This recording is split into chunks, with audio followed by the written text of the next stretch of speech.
Hello everyone. So 5 star business finance के Q4 के results आए हैं एंड कॉन कॉल भी हुआ है कंपनी का। तो दोनों चीजें देखेंगे कि नंबर्स कैसे रहे and most importantly con call में मैनेजमेंट का कैसा गाइडेंस रहा है, क्या कमेंट्री दिया है इन्होंने FY26 के लिए। ये सारी चीजें कवर करेंगे। सो एमएसएमई लेंडिंग स्पेस से हमने दो कंपनीज को डिस्कस किया है, SBFC finance and Ugro capital.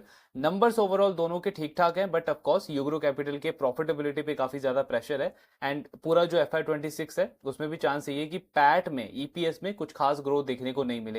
SBFC के नंबर्स अच्छे हैं, ग्रोथ अच्छा है और गाइडेंस भी कंपनी ने काफी अच्छा दिया है FY26 के लिए। अब 5 स्टार बिजनेस फाइनेंस पे फोकस करते हैं। इनका अगर आप बिजनेस मॉडल देखोगे तो उन दोनों कंपनी से थोड़ा सा नीश मॉडल है इस कंपनी का। मतलब एक तो इनकी जो प्रेजेंस है वो काफी कॉन्सेंट्रेटेड है। इनका ऑलमोस्ट 90% जो लोन बुक है वो साउथ के स्टेट से ही आता है। कंपनी तमिलनाडु में, तेलंगाना, आंध्र प्रदेश, कर्नाटका, इन सारे स्टेट्स में इनकी प्रेजेंस है मेजरली एंड ऑलमोस्ट 90% एयूएम वहीं से है। एमपी में अराउंड 6-7% है और थोड़ा बहुत महाराष्ट्र में कंपनी का लोन बुक है। बहुत कॉन्सेंट्रेटेड प्रेजेंस इन्होंने रखी है। प्लस दूसरा कस्टमर सेगमेंट भी काफी नीश है कंपनी का। बिलो 5 लाख वाले टिकट साइज में ये कंपनी लोन देती है एंड मतलब एक तरीके से आप बोल सकते हो कि जो low income group of customers हैं उनको कंपनी डील करती है। अच्छी चीज ये है कि लास्ट 25 ईयर्स का इनको एक्सपीरियंस है इस पर्टिकुलर इंडस्ट्री में एंड पिछला 10 साल अगर आप देखोगे हमारी इकोनॉमी में बहुत बड़े बड़े चैलेंजेस आए हैं। आपका डीमोनेटाइजेशन से लेकर के जीएसटी, कोविड और इस पूरे पीरियड में इस कंपनी का जो ग्रॉस एनपीए है वो एक भी बार 3% तक भी टच नहीं किया है। तो मतलब है तो काफी वॉलेटाइल कस्टमर सेगमेंट कंपनी का, लेकिन उसको मैनेज बहुत अच्छे से करती है कंपनी। ट्रैक रिकॉर्ड काफी अच्छा है। इनका बिजनेस बहुत अच्छा चल रहा था एक्चुअली, हम इसको कंसिस्टेंटली ट्रैक करते थे। गाइडेंस इन्होंने बढ़ाया था 25% से 30, 30 से 35, 35 से 40% पे कंपनी ग्रो करती थी। बट जैसा माइक्रो फाइनेंस में प्रेशर आया, ओवर लेवरेजिंग का पूरा सिनेरियो बना उस इंडस्ट्री में, उसका इम्पैक्ट इस कंपनी के बिजनेस पे भी पड़ा। एंड देन इवेंचुअली Q2 में इन्होंने अपने ग्रोथ गाइडेंस को घटा करके 25% कर दिया। 35% का ग्रोथ इंजन 25% पे आ गया।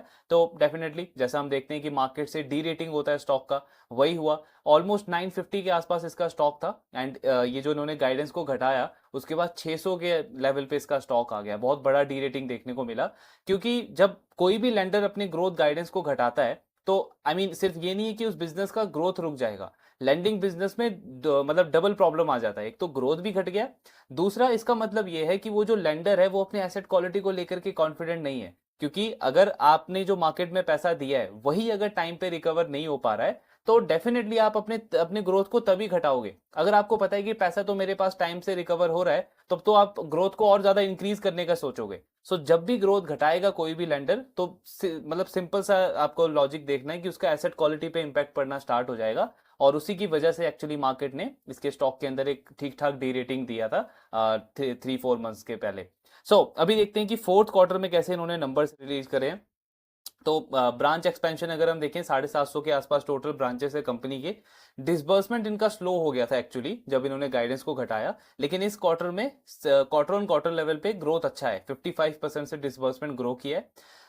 लोन बुक की अगर हम बात करें तो 23% की ग्रोथ है Q4 में और पूरे FY25 के अंदर। इसका मतलब क्या है कि जो गाइडेंस को घटा के 35 से 25 किया था, एक्चुअली में उससे भी थोड़ा सा कम अचीव किया है कंपनी ने। 23% का ग्रोथ देखने को मिला है लोन बुक के अंदर।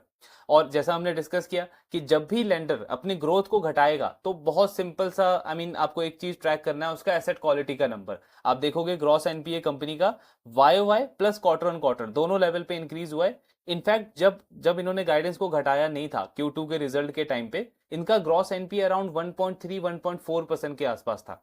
तो सिर्फ 2 क्वार्टर्स में आप देखोगे ग्रॉस एनपीए 1.4 से नियर अबाउट 1.8% के आसपास आ गया है। क्यों? बिकॉज ग्रोथ घटाया आपने इसीलिए बिकॉज आपको एसेट क्वालिटी में कंसर्न दिख रहा था। वो एक्चुअली में अब नंबर्स में हमको रिफ्लेक्ट हो रहा है कंपनी का।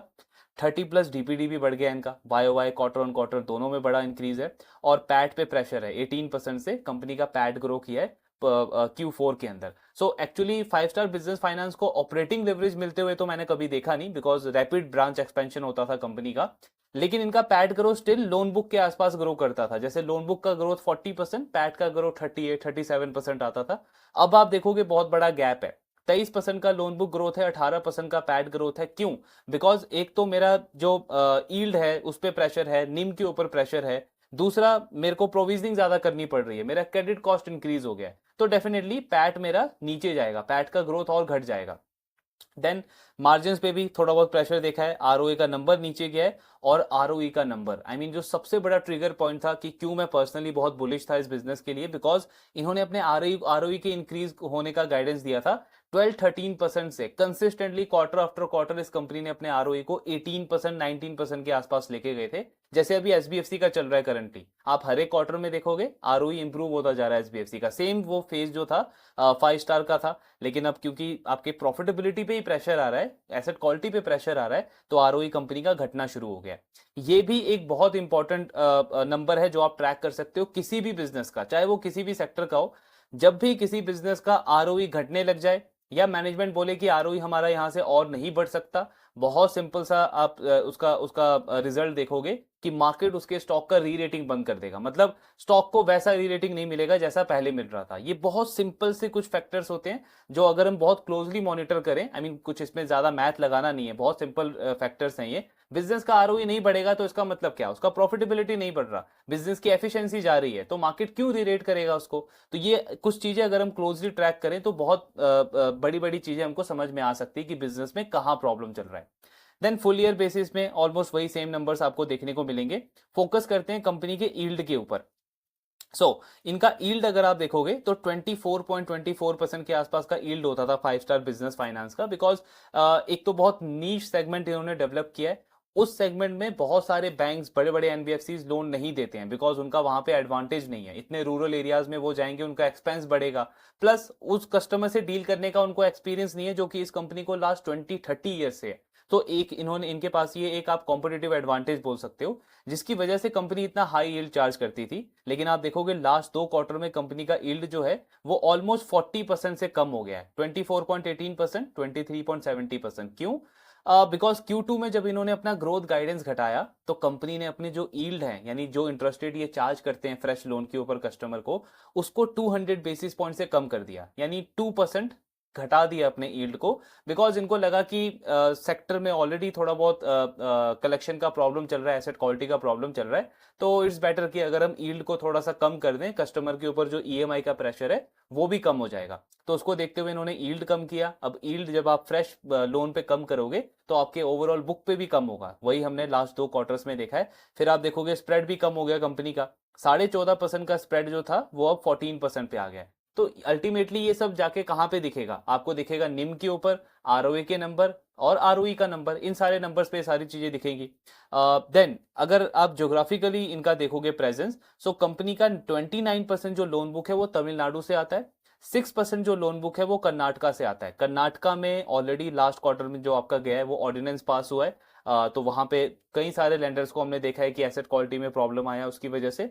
तमिलनाडु में आज ही ऑर्डिनेंस पास हुआ है एक्चुअली, एंड वहां पे भी अब एक्सपेक्टेशन है, जैसे यूग्रो के कॉन कॉल में हमने डिस्कस किया कि उनकी मैनेजमेंट भी थोड़ा सा कंसर्न है कि चीजें कैसी रह सकती है, वेट एंड वॉच वाले मोड में है। और इनका तो 29% एलोकेशन तमिलनाडु से आता है। सो कॉन कॉल में उसका हाईलाइट दिया है मैनेजमेंट ने, वो भी आगे डिस्कस करेंगे। देन एक और चीज आप अगर ऑब्जर्व करोगे, कंपनी का टिकट साइज। FY24 में इनका 37% जो लोन बुक था वो बिलो 3 लाख वाले टिकट साइज से आता था। अब ये कम होकर के 32% हो गया, और जो 3 लाख से ऊपर के टिकट साइज के लोन है उसका एलोकेशन इंक्रीज हो रहा है अक्रॉस बकेट। अगर आप देखोगे चाहे 3 से 5 हो, 5 से 10 हो, उसका टिकट साइज इंक्रीज हुआ है। ये क्यों है ये भी आगे डिस्कस करेंगे। एक और लास्ट पॉइंट इनका डिस्कस करते हैं, एसेट क्वालिटी का। एसेट क्वालिटी में ये जो कलेक्शन एफिशिएंसी का आप नंबर देख रहे हो, इसमें 2 डेटा है। एक है यूनिक कलेक्शन एफिशिएंसी, इसका मतलब कि इस पर्टिकुलर क्वार्टर में जिस कस्टमर्स का ईएमआई ड्यू था उनसे कितनी रिकवरी हुई है। और एक है आपका ओवरऑल कलेक्शन एफिशिएंसी, यानी कि पिछले क्वार्टर्स में या उसके पिछले क्वार्टर्स में जितने भी कस्टमर्स ने ईएमआई मिस किया था उनमें से कितनी रिकवरी हुई है Q4 के अंदर। तो दोनों में डेटा में अगर आप देखोगे तो कलेक्शन एफिशिएंसी का नंबर डिप हुआ है, ऑलमोस्ट 30 से 50 बेसिस पॉइंट्स का डिप आया लास्ट क्वार्टर के कंपैरिजन में। एज अ रिजल्ट कंपनी का 30+ भी इंक्रीज हुआ है, ग्रॉस एनपीए भी इंक्रीज हुआ है। हमने डिस्कस किया था कि 1.4% का ग्रॉस एनपीए होता था इस कंपनी का, एंड अब ऑलमोस्ट 1.8% का हुआ है। वही ग्रोथ घटाया, एसेट क्वालिटी में प्रॉब्लम शुरू, तो वो सारी चीजें हमको रिफ्लेक्ट होनी स्टार्ट हो गई है इस बिजनेस के अंदर।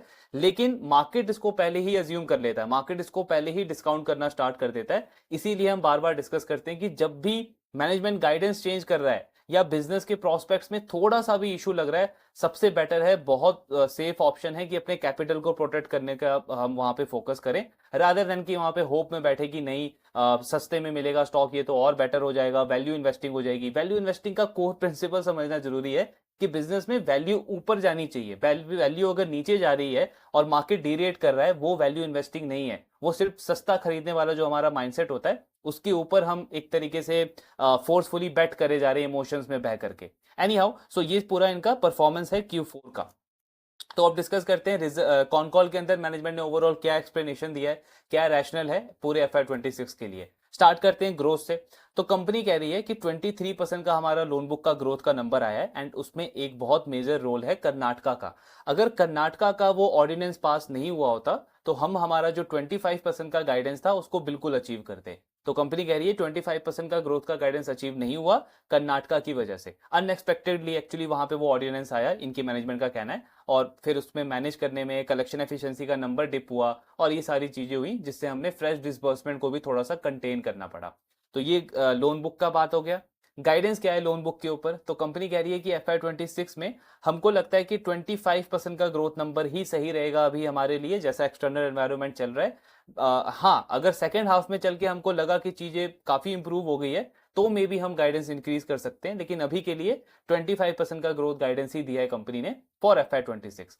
दूसरा पॉइंट, एसेट क्वालिटी में प्रॉब्लम क्यों आया, तो वो बहुत सिंपल है। आई मीन DPD तो आपके ऑलरेडी मिस हो ही रहे हैं। कलेक्शन एफिशिएंसी में जो प्रॉब्लम आया है वो दो रीजन की वजह से आया है। एक तो कर्नाटका की वजह से, तो कंपनी कह रही है कि जो बड़ा पार्ट आप देख रहे हो, ये जो 50 बेसिस पॉइंट से हमारा कलेक्शन एफिशिएंसी डिप हुआ है, इसमें बहुत बड़ा पार्ट जो है वो कर्नाटका का है। दूसरा पार्ट है जो आपका ओवर लेवरेजिंग का सिनेरियो चल रहा है माइक्रो फाइनेंस इंडस्ट्री में, वो स्टेबल जरूर हुआ है, थोड़ा सा चीजें पहले से बेटर जरूर हुई हैं, लेकिन बिल्कुल रिकवर होनी स्टार्ट नहीं हुई है अभी। तो थोड़ी सी आप ये बोल सकते हो कि पहले जैसी सिचुएशन थी उससे थोड़ा सा चीजें संभल रही हैं, लेकिन अभी भी उस प्रॉब्लम की वजह से थोड़ा सा इंपैक्ट हमको देखने को मिला है। एक्चुअली आप देखोगे 5 स्टार का जो 3 लाख का टिकट साइज वाला लोन है, और कंपनी क्यों अब हायर टिकट साइज पे फोकस कर रही है, तो जो बिलो 3 लाख के टिकट साइज के लोन है, बहुत हाई चांस है कि वो कस्टमर आपका माइक्रो फाइनेंस का कस्टमर भी हो, बिकॉज माइक्रो फाइनेंस का भी एवरेज टिकट साइज तो यही होता है 50,000 80,000 90,000 के रेंज में अनसिक्योर्ड लोन। तो बहुत हाई चांस होता है कि वही कस्टमर ने 5 स्टार बिजनेस फाइनेंस से भी लोन लिया हुआ है और 3-4 अलग अलग माइक्रो फाइनेंस कंपनी से भी लोन लिया हुआ है। तो ओवर लेवरेजिंग जब हुई है तो EMI का प्रेशर आएगा, एंड वहां पे वो जो कस्टमर है वो डिफॉल्ट करना स्टार्ट करेगा।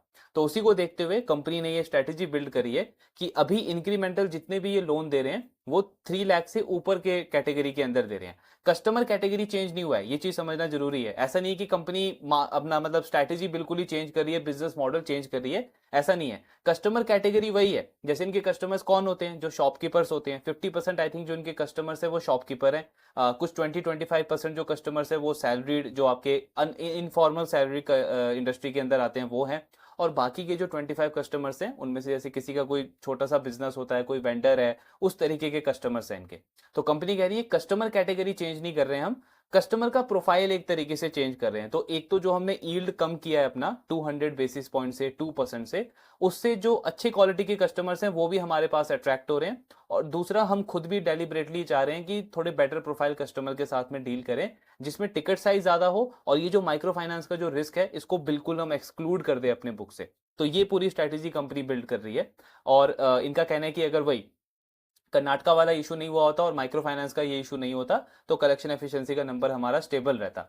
लेकिन माइक्रो फाइनेंस में एक अच्छी इंसाइट इन्होंने भी शेयर करी है। इनका कहना है लास्ट 6 मंथ्स में एक्चुअली जितनी भी लेंडर्स हैं पूरे माइक्रो फाइनेंस इंडस्ट्री में, इंक्लूडिंग फिनटेक कंपनीज, सबने बहुत अच्छे से कंटेन किया है लेंडिंग वाले पार्ट को, मतलब फ्रेश लोन देना एक तरीके से बंद कर दिया है इस पूरी इंडस्ट्री के अंदर। और इनका कहना है जो भी कस्टमर्स का नया लोन का एप्लीकेशन आ रहा है हमारे पास, हम उसमें ये चीज काफी अच्छे से जज कर पा रहे हैं कि कस्टमर का जो ट्रैक रिकॉर्ड है लास्ट 6-7 मंथ्स में वो इम्प्रूव हुआ है। तो पूरी इंडस्ट्री ने काफी अच्छे से इसको रिस्पॉन्सिबिलिटी के साथ में मैनेज किया है, एंड अब धीरे धीरे वो जो ओवर लेवरेजिंग वाला सिचुएशन है वो इम्प्रूव होता जा रहा है। जैसे हमने बहुत सारे बैंकों के कॉन कॉल में भी सुना, तो सेम ऑलमोस्ट इन्होंने भी अपने कॉन कॉल में बताया है। लेकिन इनका कहना है कि ये रिकवर होने में टाइम लगेगा, एटलीस्ट 1 से 2 क्वार्टर का टाइम लगेगा इसको वापस से रिकवरी वाले मोड में आने के लिए। पर अभी सिचुएशन ये है कि जैसा आपके पहले हर एक मंथ में नया एनपीए बढ़ना शुरू हो जाता था, अभी वैसा नहीं हो रहा है, चीजें धीरे धीरे थोड़ी सी स्टेबलाइज हो रही है यहाँ पे। देन अगला पार्ट है कंपनी के यील्ड के ऊपर। सो कंपनी कह रही है यील्ड हमने 2% कम किया। एक तो इस वजह से किया कि आरबीआई मतलब रेगुलेटर जो है वो हमको अननेसेसरी प्रेशराइज ना करे, क्योंकि उस एनवायरनमेंट में बहुत हाई यील्ड था हमारा, 24% से ज्यादा का यील्ड हम चार्ज कर रहे थे। सो थोड़ा सा सेफर साइड पे रखने के लिए अपने आप को वो हमने यील्ड कम किया। दूसरा एक ये भी रीजन था कि 2 साल पहले तक अगर आप 5 स्टार का कॉस्ट ऑफ बोरोइंग देखोगे तो कंपनी का कॉस्ट ऑफ बोरोइंग 11% के आसपास था। जैसे अभी हमने यूग्रो का देखा, 10.6% का कॉस्ट ऑफ बोरोइंग एक सिक्योर लेंडर के लिए, सेम 5 स्टार के साथ में भी था। लेकिन जैसे कंपनी की प्रॉफिटेबिलिटी इंप्रूव हुई, आरओई बढ़ा, तो इनका कॉस्ट ऑफ बोरोइंग कम होकर के 9.5% के आसपास आ गया। तो कंपनी का कहना है कि कॉस्ट ऑफ बोरोइंग हमारा इतना अच्छा इंप्रूव हुआ, लेकिन हमने वो बेनिफिट पास ऑन नहीं किया था कस्टमर्स को। तो हमें लगा कि ये एक अच्छा अपॉर्चुनिटी है, रेगुलेटर वाला जो पार्ट है वो भी फुलफिल हो जाएगा, प्लस कस्टमर को भी थोड़ा सा एक्स्ट्रा बेनिफिट हम पास ऑन करेंगे। तो इसलिए इन्होंने यील्ड को कम किया। क्या आगे और यील्ड कम कर सकती है कंपनी? तो इनका कहना है ये डिपेंड करता है कि कॉस्ट ऑफ बोरोइंग हमारा कैसे प्ले करता है। इंक्रीमेंटल जो कॉस्ट ऑफ बोरोइंग है इस कंपनी का वो ऑलरेडी कम होना स्टार्ट हो गया है, और इनका कहना है कि इस पूरे साल में FY26 में एटलीस्ट 30 से 35 बेसिस पॉइंट का इंप्रूवमेंट कंपनी को आएगा इनके कॉस्ट ऑफ बोरोइंग के अंदर। तो मतलब इनका खुद का कॉस्ट घटेगा तो चांस है कि थोड़ा बहुत बेनिफिट ये और पास ऑन कर सकते हैं कस्टमर्स को। सो ये हो गया इनका यील्ड वाला पार्ट, यानी स्प्रेड पे मोटा मोटा प्रेशर रहेगा। निम हो गया जो आपका नेट इंटरेस्ट मार्जिन, उस पर भी प्रेशर रहेगा। लास्टली बात करते हैं कंपनी के अर्निंग ग्रोथ की गाइडेंस की। सो कंपनी का कहना है कि FY26 में अर्निंग ग्रोथ हमारा 13 to 15% रहेगा। लोन बुक ग्रोथ का गाइडेंस 25%, अर्निंग का ग्रोथ का गाइडेंस है 13 to 15%। क्यों? बिकॉज क्रेडिट कॉस्ट का गाइडेंस इन्होंने दिया है 75 से 100 बेसिस पॉइंट, यानी 0.75% से 1% के बीच में। इस क्वार्टर में आई थिंक सॉरी इस फाइनेंशियल ईयर में आई थिंक 0.8% के आसपास था।